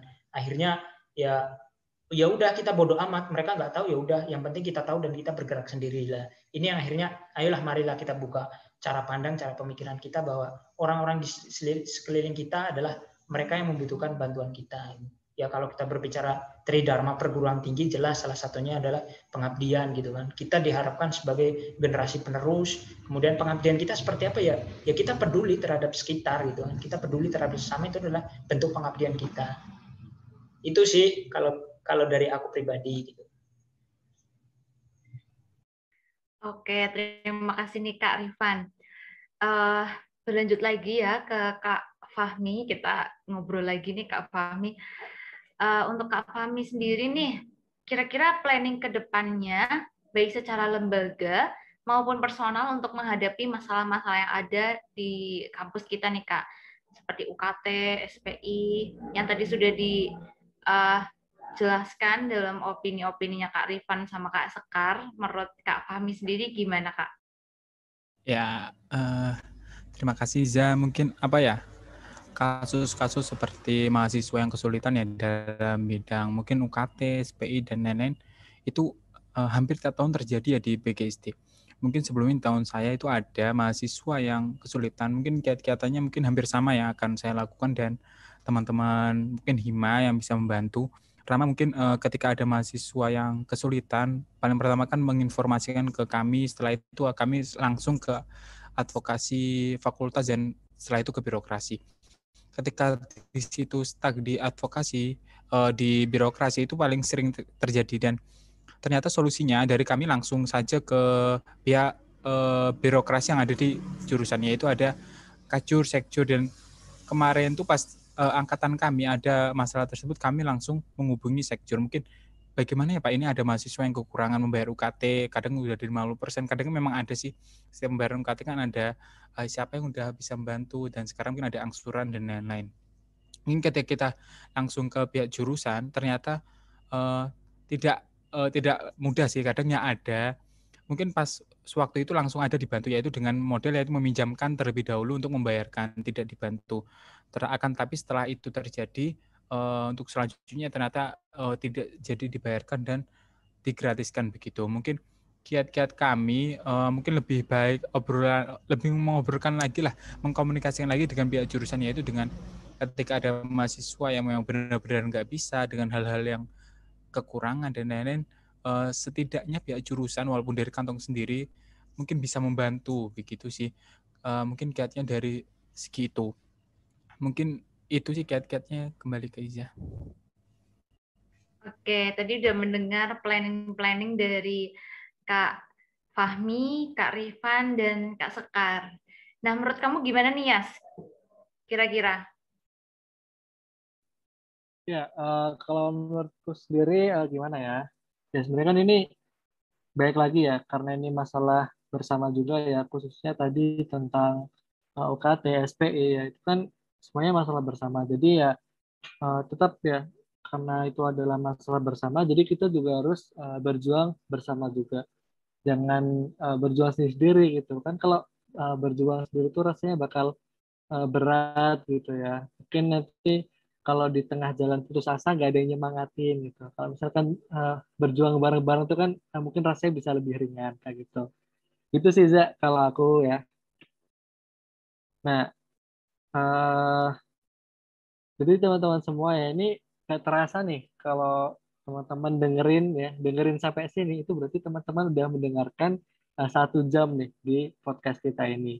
Nah, sepertinya udah cukup lama juga ya. Jadi mungkin di akhir ini uh, bisa nih dari kita ya, atau mungkin bisa disampaikan dari Mbak Sekar ya, kemudian Mas Fahmi dan Mas Rifan, doa gitu ya. Doa kalau tadi kan ya sebenarnya nggak jauh beda ya dengan harapan, tapi ini mungkin kalau doa itu ya yang lebih serius gitu ya. Doa untuk semoga bagaimana gitu ya terkait pendidikan yang ada di Indonesia ya. Kemudian doa-doa untuk uh, teman-teman kita yang mungkin saat ini sedang berjuang gitu ya, berjuang untuk tetap kuliah ya dengan mungkin biaya perkuliahan yang enggak murah gitu ya, dan juga mungkin doa-doa untuk secara kampus ya, secara kampus ini apa sih yang ingin kita inginkan gitu. Nah, silakan mungkin dari Mas Fahmi terlebih dahulu ya. Kalau ada doa-doanya apa ya yang ingin disampaikan untuk tadi ya, pertama pendidikan di Indonesia ya, kemudian di kampus, dan kemudian doa untuk teman-teman semua. Silakan Mas Fahmi. Ya, terima kasih Ilyas untuk kesempatannya. Mungkin apa ya, doa paling murni yang saya sampaikan ya, dari yang pertama telah saya sampaikan untuk pendidikan di Indonesia ya. Yang pertama mungkin untuk Indonesia sendiri apa ya, harus melihat bahwa pendidikan ini adalah suatu hal yang penting untuk Indonesia nantinya. Jadi hal-hal yang harus disiapkan untuk pendidikan ini tidak setengah-setengah ataupun tidak terkadang maju mundur begitu. Mungkin harapannya doanya untuk pendidikan ini semuanya dilakukan secara merata. Setelah itu digratiskan seperti apa yang telah kita diskusikan tadi. Mungkin seperti bantuan-bantuan itu harus benar-benar jatuh kepada orang-orang yang benar-benar layak untuk mendapatkan. Jadi harapannya untuk Indonesia sendiri untuk masalah pendidikan adalah suatu hal yang harus sangat dinomorsatukan, karena melihat generasi saat ini yang memimpin negara kita ini adalah sudah banyak koruptor yang tidak mencerminkan bahwa mereka adalah orang yang berpendidikan. Bisa kita lihat karena apa yang mereka punya ilmunya adalah suatu yang buruk yang diterapkan sehingga membuat Indonesia adalah rugi akan banyak hal. Mungkin itu ya. Untuk selanjutnya mungkin untuk kampus ya. Untuk teman-teman kampus dan mungkin teruntuk UNES sendiri, seperti yang dikenal adalah kampus rakyat, adalah harus benar-benar dapat jangan sering-sering sembunyi dari hal-hal yang sering kami kritik begitu. Banyak sih yang kami kritik dan itu bahkan tidak hanya saya sendiri di rumah pun sampai informasinya pun dari kampus-kampus lain mendengar bahwa UNES itu sebenarnya tidak sebaik yang mereka bilang. Jadi harapannya untuk UNES lebih mendengar apa yang disampaikan oleh mahasiswa, jangan ada yang ketika mahasiswa mengkritik jangan ada diskriminatif ataupun yang lainnya, sifat-sifat yang membuat mahasiswa itu takut untuk mengkritik, dengan bahwa UNES ini masih bisa dikritik dan masih bisa kita pertanyakan lagi. Mungkin harapan untuk UNES adalah harus benar-benar mawas diri, jangan pernah kabur dari hal-hal yang dipertanggungjawabkan. Mungkin mereka sering mendapatkan kritikan harus benar-benar diperbaiki, jangan hanya diajukan. Mungkin mereka berpikir, sudahlah hanya mahasiswa, mungkin mereka lulus ganti lagi. Hal-hal itu janganlah ada lagi, mungkin itu ya. Mungkin selanjutnya terakhir tadi apa, Ilyas? Tadi kan doa untuk Indonesia, kemudian untuk kampus. Nah, satu lagi untuk teman-teman nih, teman-teman seperjuangan. Ya. Gimana nih?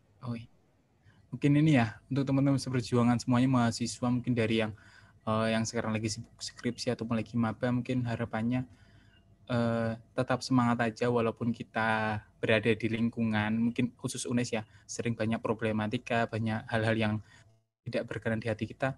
Mungkin lebih baik sabar dan tetap semangat aja sih. Kadang kita pun apa yang kita lakukan pun tidak berefek. Mungkin doa itu yang sering kan UNES mengatakan sering ada doa bersama. Harapannya doa bersama tersebut teruntuk kembali kepada pimpinan-pimpinan kita bahwa agar hatinya terketuk agar tidak ada masalah-masalah lagi. Itu sih harapannya biar apa yang diimpikan rektor untuk UNES mendunia, harapannya mendunia akan tapi yang di dalamnya juga bahagia. Ya, terima kasih. Yes. Amin. Ya, semoga tadi ya doa dari Mas Fahmi bisa terkabul. Ya, kan selanjutnya kesempatan saya berikan ke Mbak Sekar nih. Silakan Mbak, doa-doanya apa saja. Baik, terima kasih Ilyas. Nggak muluk-muluk sih doanya. Untuk kalau misalnya buat pendidikan di Indonesia, aku berharap nggak beda jauh sama yang sudah dikatakan sama Fahmi. Semoga semakin maju dan juga semakin dipermudah jalannya menuju pendidikan, karena menurutku pendidikan tuh penting banget sih buat seluruh kalangan masyarakat, nggak memandang itu kelas bawah ataupun kelas atas atau kelas menengah, pokoknya pendidikan itu penting dan juga harus sebisa mungkin tuh ya semua orang harus mendapatkan hak dan kewajibannya sebagai masyarakat yang menerima pendidikan. Nah, kalau misalnya untuk UNES, aku berharap UNES itu nggak hanya gemilang untuk Indonesia maju seperti yang sudah dikatakan sama Mas Rifan tadi, tapi cobalah kampus tuh lihat bawahnya gitu loh, lihat kayak harus bilang ayolah sadar diri gitu, nggak harus mungkin mereka mintanya yang terbaik, tapi mereka lupa kalau misalnya mereka itu sebenarnya belum bisa dikatakan baik aja belum loh, apalagi yang terbaik. Dan harapannya sih semoga ya UNES tuh makin meringankan, semoga UNES dapat meringankan para yang pengen belajar gitu. Terus kalau misalnya buat teman-teman semuanya yang masih kuliah secara online, semangat terus, harus tetap kuat ngadepin kuliah online. Jangan stres pokoknya. Kalau misalnya ada apa-apa silakan ngomong sama teman-temannya, ngomong sama sahabat terdekatnya. Pokoknya jangan sampai stres. Jangan lupa jaga kesehatan dan juga semoga pandemi cepat berlalu. Amin. Amin. Udah gitu aja. Oke. Makasih Mbak Skar. Oh, kayak tadi doa dari Mbak Skar tuh tulus gitu ya, dari dalam hati gitu ya. Apa yang diinginkan sama Mbak Sekar ya, kemudian sama Mas Wahmi juga bisa terkabul gitu. Nah, terakhir, oh ya Mas Rifan ya, tadi mungkin sempat keluar ya, jadi karena mungkin sudah cukup malam juga, jadi di sesi terakhir ini ya, mungkin dari Mas Rifan sendiri, apa sih doa-doanya yang ingin disampaikan untuk pendidikan yang ada di Indonesia, ya. Kemudian kepada kampus, dan juga terakhir doa-doa untuk teman-teman seperjuangan. Seperti itu. Silakan Mas Rifan. Oke, terima kasih De Ilyas. Kalau doa saya pribadi adalah terkait dengan pendidikan ya, terkait dengan pendidikan jelas bahwa doa saya semoga Indonesia seperti Kuba gitu kan. Kenapa seperti Kuba? Karena kita pahami dan kita ketahui bersama, teman-teman perlu tahu bahwa pendidikan di Kuba itu adalah pendidikan yang sangat istimewa gitu kan. Bahkan anak-anak jalanan diberi pendidikan tanpa dipungut biaya, dan tercetaklah dokter-dokter yang sangat luar biasa, dokter-dokter yang sangat luar biasa, kemudian para ilmuwan-ilmuwan yang sangat luar biasa yang akhirnya diburu oleh para negara-negara lain. Semisal kita berbicara pandemi ini, COVID ini, siapa sih dokter-dokter yang bekerja di sana? Ya teman-teman ataupun warga dari Kuba gitu kan, para dokter dari Kuba, para ilmuwan dari Kuba gitu. Itu untuk Indonesia gitu kan, harapannya itu. Dan doa untuk para pemimpin negara kita adalah ya sama gitu kan, kita menginginkan bahwa mereka sehat dalam hal jiwa dan raga gitu, terutama nuraninya gitu kan. Itu kemudian kalau untuk UNES juga sama gitu kan, semoga ya setelah ini para pimpinan, para aku nggak mau ngomong birokrat gitu, terlalu elitis mungkin ya, para pemangku kebijakan yang ada di UNES bahwa ayolah gitulah, kita sama-sama kok menginginkan UNES yang terbaik gitu kan, tapi UNES yang terbaik menurut versi kalian ternyata belum memberikan jawaban yang terbaik untuk teman-teman mahasiswa itu. Karena terbaik menurut kalian adalah kalian mengorbankan kami semua tanpa kalian memikirkan bagaimana nasib kami bisa makan atau enggak, orang tua kami bisa kalau kalian tahu orang tua kami di rumah adalah banting tulang gitu, bahkan mereka rela gadaikan nyawa mereka untuk sebuah rupiah, dan rupiah itu kami lontarkan secara cuma-cuma ke UNES. Namun apa yang kami dapat dari UNES gitu, itu yang akhirnya ya mungkin balasan itu tidak akan dibalas oleh Allah di dunia, tapi ku yakin balasan itu pasti ada gitu. Dan itu mohon bisa diresapi para pimpinan semuanya. Kalau untuk teman-teman ya, bahwa aku katakan bahwa perjuangan kita masih panjang, perjuangan kita masih luas, sehingga perjuangan ini tetap kita suarakan gitu, bahwa ketika kau merasa ada keadilan yang tidak ditegakkan, ya harapannya walaupun satu orang itu adalah kamu gitu, itu adalah kita. Itu kemudian ya semoga teman-teman semua tetap sehat, sehingga dengan kesehatan, baik kesehatan iman, Islam, dan jiwa raga kita, sehingga kita bisa menjadi insan-insan yang benar-benar termuliakan gitu dengan kita mencari ilmu. Harapannya dengan mencari ilmu di perguruan tinggi bukan sekedar untuk keuntungan kita pribadi, tapi untuk nilai ibadah iya, kemudian untuk mencerdaskan kehidupan bangsa iya, kemudian menjadi ya amal yang nantinya baik itu amal untuk kita sesama manusia ataupun kita dengan Allah gitu ya, hablu minallah dan hablu minannas gitu kan. Itu sih mungkin dari aku, dan ya terima kasih gitu, kalau nggak salah kan ini sesi terakhir gitu ya. Terima kasih sekali lagi kepada Sekar, kemudian kepada Fahmi dan teman-teman panitia PSDM dari FIP gitu kan, sangat luar biasa. Harapannya ya semoga organisasi kalian makin maju secara organisasi ataupun secara individu kalian gitu, bisa memberikan kebermanfaatan gitu. Apa sih gunanya kita kan berorganisasi ya? Tujuan utama adalah membantu teman-teman kita gitu kan, kita bisa memberikan kebermanfaatan sesama gitu. Itu karena miniatur sebuah negara, miniatur sebuah masyarakat, miniatur sebuah keluarga adalah di kampus gitu. Tinggal bagaimana kau menjalani kehidupan kampus, yaitu akan menentukan ketika kau nanti bermasyarakat, bernegara. Itu teman-teman dari aku.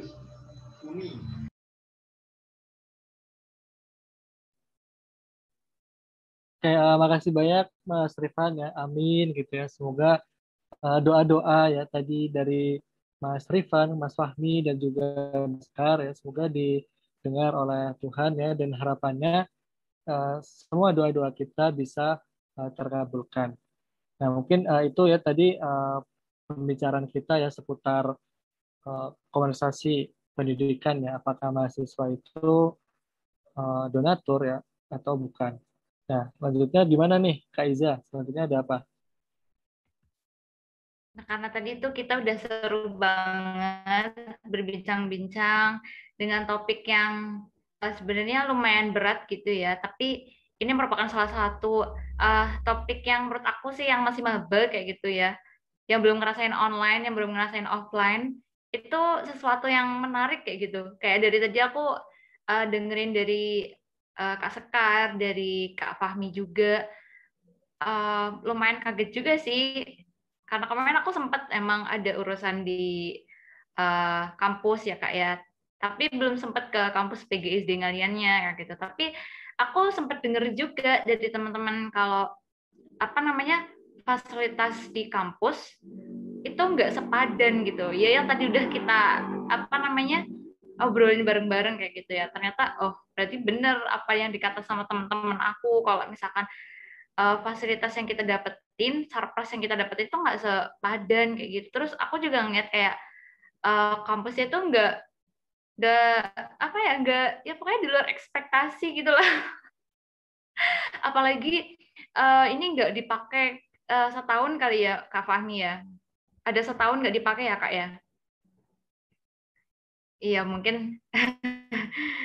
Jadi kalau tanggapan aku sendiri sih ya tadi itu ya udah dengar dari Kak Rifan sendiri, dari Kak Seka, dari Kak Fahmi juga, kalau ternyata di Indonesia ini untuk permasalahan biaya pendidik sesuatu yang jadi sesuatu isu yang masih hangat banget dibicarain kayak gitu. Masih apa ya? Masih banyak ketimpangan, kesenjangan kayak gitu. Bahkan yang tadi aku juga kaget juga, kita masukin apa tadi utang, malah ternyata UKT yang kita dapetin itu malah jauh lebih besar kayak gitu. Harusnya kita dapat keringanan, ternyata malah berbanding terbalik kayak gitu. Terus juga tadi sempat dibahas juga belum adanya pemenuhan hak kewajiban mahasiswa kayak gitu ya, belum adanya feedback yang sesuai. Tadi kita bicara tentang organisasi juga, pencairan dana juga nggak secepat itu kayak gitu, masih ya tadi masih dandet-dandet kayak gitu ya bahasanya kayak gitu. Terus tadi juga kita udah dengar harapan-harapan, planning-planning, kiat-kiat dari Kak Rifan, dari Kak Fahmi juga, dari Kak Sekar.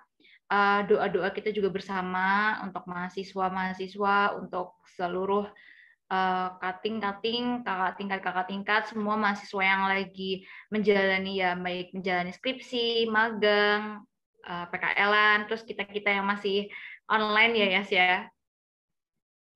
Semangat terus, selalu jaga kesehatan juga.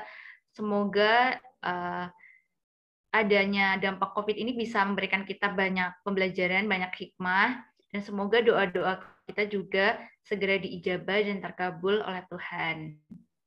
Dan semoga pandemi berlalu ya, biar kita bisa ngerasain kuliah offline itu kayak gimana, ketemu Ilyas itu kayak gimana, ketemu Kak Rifan itu kayak gimana kayak gitu, ketemu Kak Sekar juga gimana. Mungkin nanti kalau misalkan offline bisa gitu main-main gitu ya Kak ya, Kak Sekar ke kampus PGSD.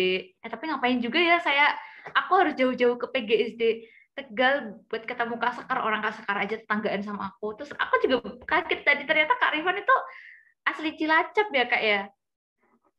Iya, emang kamu dari mana, Dek? Aku dulu asli Cilacap, Kak. Dulu di Adipala. Waduh, Iya. aku di Getasari loh, si Kampu. Oh, deket loh, Kak. Deket Dari banget. Singapura ke Rawalo juga deket loh, Kak. Iya, Sekarang Rawalo aku juga deket. kebetulan udah pindah di Rawalo, iya. Oh, sekarang pindah ke Rawalo. Iya. Dekat dengan Bendungan dong. Iya. Main-main, Kak. Berarti ini posisi di rumah deh? Iya, ini di posisi di rumah, Kak. Aku baru balik ke UNES 5 hari yang lalu sih, udah sampai di sini. Oh, gitu. Berarti belum ada rencana mau ke UNES lagi nih, Kak? Enggak, maksudnya aku baru balik dari rumah dan ini di Oh, UNES. baru dari gitu. Ayo tuh Mas main bareng. Oh, dari ajakan dari Kak Fahmi nih, Kak Rifan nih. Jadi mungkin segitu dulu pertemuan kita malam hari ini. Dan aku pribadi mengucapkan terima kasih banyak, baik untuk Kak Rifan, Kak Sekar, Kak Fahmi, yang sudah menyempatkan waktu untuk mengikuti acara podcast komersialisme pendidikan yang pada saat ini kita tadi udah ngebahas kita ini mahasiswa atau donatur kayak gitu ya Kak ya. Jadi banyak banget pembelajaran nih Kak, yang tadinya aku tuh nggak banyak banget paham gitu, jadi lebih terbuka ya gitu pikirannya, jadi lebih tahu kayak gitu loh, ternyata kampus UNES itu ternyata kayak gini kayak gitu. Bahkan aku tuh pernah dulu dengar kalau UNES murah loh kayak gitu, ternyata berbanding terbalik kayak gitu ya Kak. Ya udah nggak apa-apa. Itu bisa... maksudnya murah makanannya. Makanan nasi kerempengnya itu 3.000 kenyang kamu. Aku pribadi belum pernah nyobain nih Kak. Kemarin baru ke UNES sih, cuma belum nyobain nasi kerempeng itu Kak. Tapi tenang, nanti Juli semester 1 dan semester 3 offline kok kalian. Yang masih online ya yang semester kita ini yang online. Oh gitu. Berarti besok kalau offline belum bisa ketemu sama Kak Rifan, sama Kak Fahmi, sama Kak Sekar nih ya Kak ya. Yo, aku di UNES terus kalau aku. Oh gitu ya. Ditunggu ya Kak ya kelanjutannya ke pertemuan kita berikutnya. Oke, jadi tadi kita udah ngebahas banyak. Terima kasih kembali buat Kak Sekar, buat Kak Fahmi, buat Kak Rifan. Ditunggu pertemuan-pertemuan berikutnya mungkin di podcast yang lainnya yang ngebahas sesuatu yang jauh lebih menarik kayak gitu ya Kak ya. Dan aku juga ngucapin terima kasih banyak nih buat Kak Ilyas yang dari tadi tuh udah banyak ngasih feedback juga buat aku sendiri gitu ya. Udah mau jadi pasangan aku di malam ini, yang nemenin Kak Rifan, nemenin Kak Sekar, apa sih yang Kak nggak buat Fahmi kayak gitu ya. Ya kan kalau tadi aku ngebawain acaranya sendiri kayaknya tuh garing gitu loh. Iya nggak Kak Sekar? Iya, iya tuh Kak, katanya Kak Sekar. Aku tuh suka loh dari tadi, soalnya dari Kak Rifan sendiri, dari Kak Sekar sama Kak Fahmi itu banyak senyumnya kayak gitu. Kalau kamu sendiri gimana ya? Enak gitu ya melihat. Ya aku juga suka kok. Suka sama senyum kah atau suka sama senyum-senyumnya narasumber-narasumber kita kali ini nih? Ada deh. Aduh, mohon maaf banget ya Kak Sekar, Kak Rifan, sama Kak Fahmi. Lama-kelamaan pembahasannya tuh jadi ngelantur ya. Nggak apa-apa deh, biasanya gitu. Jiwa-jiwa muda kalau semakin malam itu semakin berisi. Itu tapi kayaknya emang dasarnya akunya yang berisik nih Kak. Aduh. Tadi jadi diulang-ulang lagi nih Kak ya. Terima kasih banyak buat narasumber kita yang luar biasa banget malam ini, yang cantik-cantik, yang ganteng-ganteng, yang pokoknya luar biasa sudah memberikan kita banyak wawasan, pengetahuan, dan membuka pikiran kayak gitu ya. Semoga apa yang kita pelajari malam hari ini bisa jadi suatu kebermanfaatan baik untuk aku sendiri, untuk Kak Ilyas juga, untuk narasumber, dan untuk penonton kita semuanya. Dan mohon maaf juga aku sampaikan baik untuk Kak Sekar, Kak Fahmi, dan Kak Rifan, bila dalam acara malam hari ini ada tutur kata dan perbuatan yang kiranya itu menyinggung Kak Rifan, Kak Fahmi, juga Kak Sekar, aku sendiri mewakili teman-teman memohon maaf yang sebesar-besarnya. Dan karena kita juga masih ada baru ya Kak ya. Ya nggak apa-apa lah, belum ketemu, yang penting ini first time ketemu di Zoom kayak gitu ya. Halal bihalal sekalian kayak gitu ya Kak ya. Minal aidin wa faidin, mohon maaf lahir dan batin juga buat Kak Rifan, Kak Fahmi, dan Kak Sekar. Jadi sekian pembahasan kita malam hari ini. Terima kasih banyak dan mohon maaf jika ada kekurangan dan kesalahan kata. Wabillahi taufik wal hidayah. Wassalamualaikum warahmatullahi wabarakatuh. Waalaikumsalam warahmatullahi wabarakatuh. Waalaikumsalam. Sambut salam saya, salam cinta, salam perjuangan, hidup mahasiswa. Siap Hidup sekali. rakyat Hidup Indonesia, mahasiswa. hidup pendidikan Hidup Indonesia. rakyat Indonesia. Terima kasih banyak ya teman-teman ya. Ya, Izin terima lewat. kasih kembali Kak Wassalamualaikum Arifan. warahmatullahi wabarakatuh.